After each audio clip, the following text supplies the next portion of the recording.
E já de volta ao Vivo e em Cores, hoje o nosso Vida e Saúde, falando sobre acidente vascular cerebral com o Dr. Carlos Melro, nosso médico neurocirurgião, Neurocirurgião, está aqui carinhosamente respondendo e tirando todas as nossas dúvidas que precisamos saber sobre essa realidade. Já aprendemos nesse primeiro bloco que um AVC pode ser hemorrágico ou isquêmico, tem os fatores de risco e também há uma diferença entre aneurisma, Então, isso a gente está trazendo para você essas informações. Eu quero mandar um abraço aí, doutor. Quem é a doutora Ana Paula? É minha esposa, está em casa assistindo. Um beijo, doutora Ana Paula. Eu fiquei sabendo, doutora Ana Paula, que a senhora é cirurgiã pediatra, Isso. Então se prepare, o doutor fez propaganda da senhora aqui, a senhora virá aqui no programa, viu? Que Deus abençoe, muito obrigado. E a Vitória e o Alfonso, quem são? São os filhos, a Vitória de 17 anos e o Afonso de 13. Todo mundo acompanhando o papai lá na TV? Todo mundo lá. E a dona Maria Odila, quem é? A minha sogra. A sogra está acompanhando, um beijo, dona Maria Odila. Parabéns à Vitória e ao Afonso pelo papai aqui e a doutora Ana Paula, que logo, logo estará conosco também, viu? Que Deus abençoe, muito obrigado aí por ceder por um instante o doutor Carlos aqui conosco, viu? Doutor, a gente já falou sobre os fatores de risco, acho que é bom recordar: obesidade, sedentarismo, hipertensão, diabetes e tabagismo. E a deslipidemia, colesterol, que é o colesterol descontrolado aí. Então esses são os fatores de risco que podem levar quadros aí de AVC, São os fatores de risco. Agora, o corpo dá algum sinal, doutor? Ou seja, a gente pode, por exemplo, ter micros AVC, sei lá, será que a gente pode ter? O corpo vai dando algum sinal ou é muito silencioso ou quando de repente vê, é tarde demais? Como é que o corpo vai reagindo, doutor? O quadro clínico do acidente vascular cerebral, ele vai depender de basicamente duas coisas. O local onde está acontecendo aquele processo e o tamanho daquela lesão que está ocorrendo. Tá. Porque o cérebro, ele é muito assim específico, vamos supor. Nós temos regiões do cérebro que respondem a um determinado processo. O lado esquerdo comanda o lado direito. Do corpo. O lado esquerdo do cérebro comanda o lado direito do corpo. No lado esquerdo do cérebro, na região frontal, temporal e parietal, nessa região, principalmente na frontal e temporal, a gente tem a área da linguagem, do lado esquerdo nas pessoas destras. A parte posterior do cérebro, o lobo occipital, é o que tem onde se integra a visão. Então, o frontal tem a ver com questões de concentração. Então, é dependente do local onde ocorre o acidente vascular que vai se manifestar o quadro clínico. Se você tem um acidente vascular que pega a artéria cerebral média do lado esquerdo, que vai irrigar o lobo frontal, temporal, a pessoa vai se manifestar, a manifestação vai ser uma perda da capacidade de movimentar o lado direito do corpo, uma hemiplegia, uma hemiparesia, e uma dificuldade em se comunicar, seja entender o que a gente fala com essa pessoa ou responder ou tentar falar, ela vai ter essa dificuldade. Então é uma manifestação do AVC, é um déficit agudo, uma situação que acontece naquele momento, não é algo que vem acontecendo no decorrer dos dias, das semanas, é algo agudo. Ou seja, esse é o quadro clínico básico. Agora, então vai depender da região afetada, vai afetar alguma parte do nosso corpo. Sim. É verdade, doutor, assim, que depende também do grau de sequela, a rapidez no atendimento, doutor? Como é que é? Sim. Nos dois tipos de acidente vascular cerebral ou encefálico. A recomendação se a pessoa sente uma dificuldade neurológica que se instalou naquele momento, seja uma dificuldade de falar, às vezes outra pessoa olha para ela e percebe que a face está ficando, puxando a boca para um lado, está ficando torta. São alguns sinais externos. Alguns sinais externos, uma dificuldade de se comunicar, de falar. Então é um déficit neurológico que se instalou naquele momento. Okay. Não sabemos ainda se aquilo é um acidente vascular isquêmico ou hemorrágico.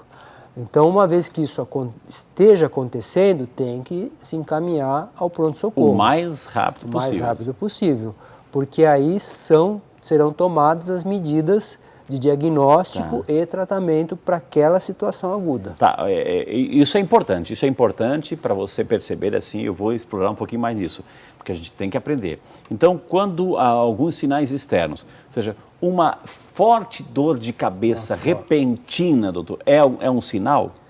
Sim, principalmente porque a dor de cabeça tem pessoas que sofrem de enxaqueca e tem dor, né? Já é sabido que tem dor. Agora, aquela dor um diferente, produz dor de cabeça, principalmente o hemorrágico, né? O hemorrágico produz dor de cabeça.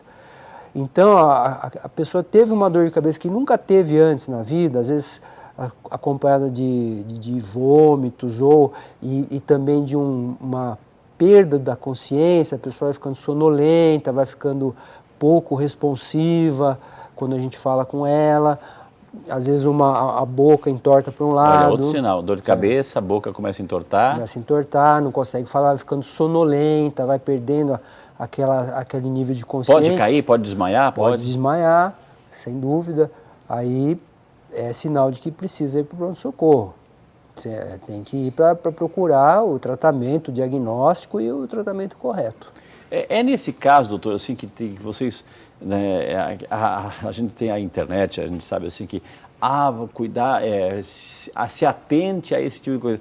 Peça para a pessoa falar o nome, peça para a pessoa, sei lá, cantar uma música, peça a pessoa levantar o braço. É isso, doutor, também? Sim, a gente faz um exame neurológico básico, né? As pessoas que estão em volta, né? O familiar, as pessoas que estão ali socorrendo vão tentar... Quais são, doutor? Quais são? Basicamente pedir para que a pessoa efetue tarefas simples, né? De levantar os braços, de verificar se está enxergando, porque pode ocorrer a perda de um campo visual, a fala, a linguagem, né?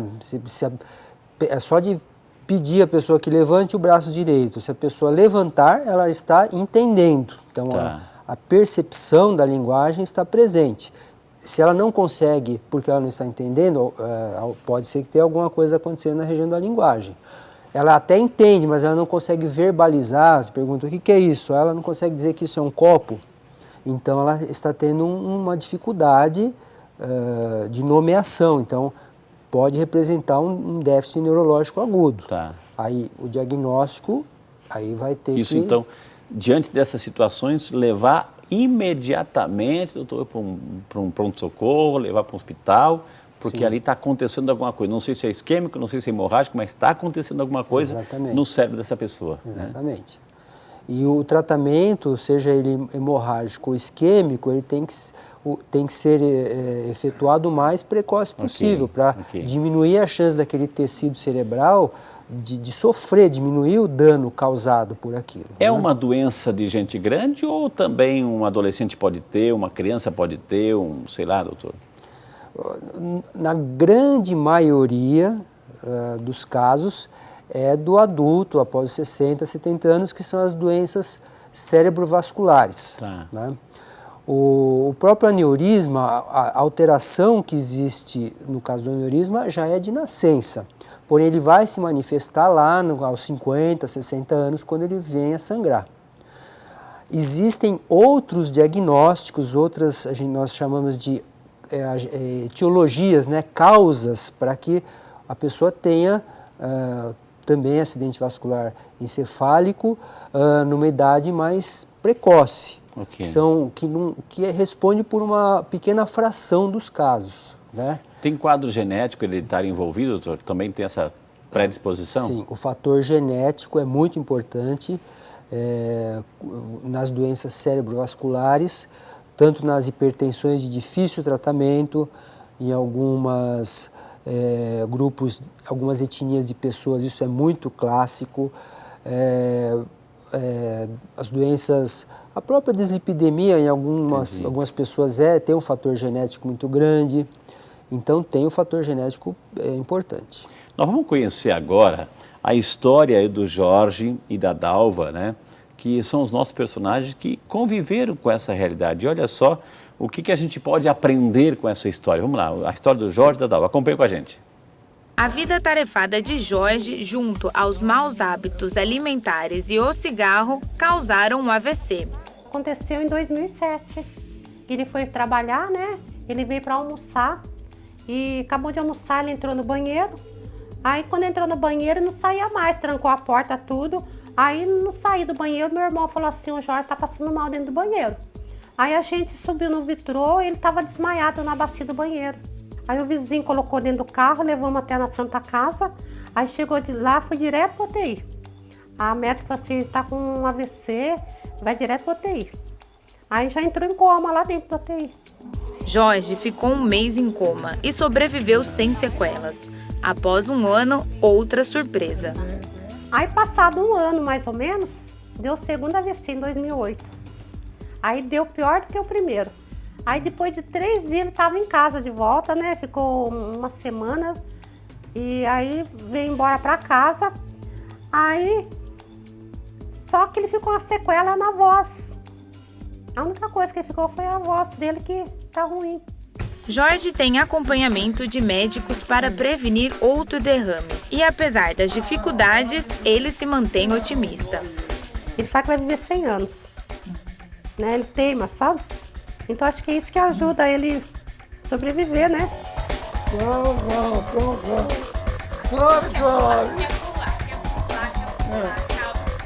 Segundo estudos, 30% das pessoas que sofrem um AVC ficam com sequelas. Porém, com o tratamento adequado, há 55% de chance da pessoa não ser afetada. Este é o caso da empresária Dalva, que em 2008 sofreu um AVC e não teve grandes sequelas. Eu estava numa manhã de domingo, eu acordei super bem, otimamente bem, e fui ver meu cachorro lá fora. Quando eu voltei para dentro, eu sentia caindo a perna. Aí eu senti o rosto caindo, consegui me arrastar até o sofá, né? E sentei e chamei minha filha, que só estava eu e minha filha em casa esse dia, graças a Deus, né? Que ela estava lá e conseguiu me levar a tempo para o socorro, né? Aí, de repente, eu estava deitada assim, né?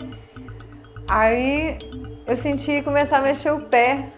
Aí foi subindo, menina, foi voltando. Nossa, pra mim foi um dos melhores presentes da vida, sabe? Você perde seu lado. Você jamais na sua vida vai entender o que é uma sensação dessa. É a pior coisa no mundo. E quando eu vejo alguém assim, que ficou com alguma sequela, eu fico muito... Me perturba muito ainda quando eu vejo as pessoas que teve sequela, você acredita? Eu vivo meio com esse... Não curei totalmente o medo. Ficou uma sequela pequena no meu dedo. A fala, eu acho que ela não vai voltar 100%, eu acho que ela não volta em ninguém, eu penso. Mesmo quando você fala assim, mas você tá falando muito bem, tá? Eu tô falando muito bem. Mas eu tenho que prestar atenção assim, mais nas palavras para mim não ficar atropelando. Assim como Jorge, Dalva foi diagnosticada com AVC isquêmico e o estresse foi o causador da doença. O meu ritmo de vida era um ritmo assim, normal para mim. Eu achava que era normal, né? Eu trabalhava muito, malhava muito, sempre malhei, sempre fiz massagem, todos os cuidados possíveis, alimentação, né? Mas o estresse do trabalho, né, foi realmente o causador do meu AVC. Na sexta-feira anterior ao AVC, eu tive um estresse muito grande mesmo em relação ao trabalho, como eu já tive outros. Só que o AVC eu descobri que é assim, quando você está em repouso, que ele vem. Não é quando você dá aquele pique de estresse que você fica assim, achando que você não vai suportar de tanto nervoso. Outro dado interessante, eu quero mandar um beijo para a Dalva, para o Jorge, né? O Jorge, ele vem à missa todo santo dia aqui na Associação do Senhor Jesus. Amanhã cedo ele vai estar aqui, ele vai dizer, Frei, eu assisti o programa. Olha que maravilha, um abraço, Jorge, Deus abençoe, viu? Guerreiro, lutador, vencedor, que Deus abençoe, viu? Doutor, eu vou chamar o intervalo, né? Aí o senhor vai comentar o caso aí da Dalva, do Jorge, e ela colocou outro fator também, o estresse, fator emocional aí, um agravante. E falou também que quando não dá nada, no momento de crise, quando você está em repouso aí que a coisa se manifesta, aí que vem o perigo, viu? Tudo isso e muito mais, aí além, é claro, de começar a responder as perguntas que estão chegando. Vai ligando, a gente volta já só para você. Muito bem, doutor.